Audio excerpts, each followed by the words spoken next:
Boris Johnson has warned the EU he will not hesitate in triggering a dispute clause in the Brexit deal if the disruption in Northern Ireland continues. Speaking in the Commons, Mr. Johnson claimed a small number of lorries had been turned away from entering Northern Ireland.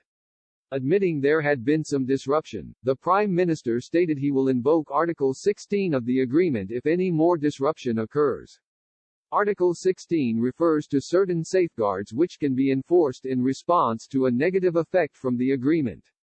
Speaking in the House of Commons, the Prime Minister said, "Yes, of course, there are teething problems, and what I can confirm is that if there are problems that we believe are disproportionate, then we will have no hesitation in invoking Article 16. Brexiteer MP Sir John Redwood has hit out at Boris Johnson's deal with the EU after 5 key issues were revealed by a think tank director.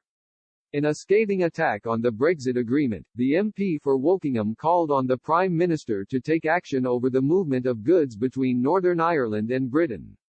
Traders have experienced issues moving goods from Great Britain to Northern Ireland due to the new checks introduced post-Brexit.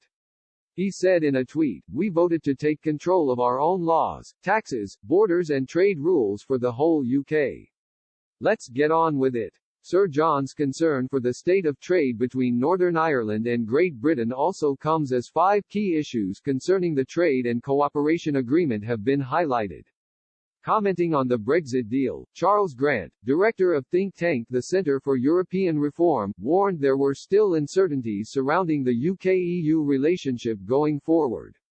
Like Sir John, he also pointed to the sustainability of checks of goods moving from Britain to Northern Ireland. Due to Northern Ireland remaining partly under EU single market and customs union, he warned some may be tempted to tear up the NI protocol. Secondly, he pointed to the lack of commitments made on foreign policy and defence strategy between the EU and UK. Mr. Grant also questioned how aligned the UK will be to the EU in terms of standards, or will the government look to achieve a Singapore-on-Thames model where regulations are greatly reduced. The think tank director also questioned whether the dispute mechanism will be in place, or will it be replaced by high-level summits.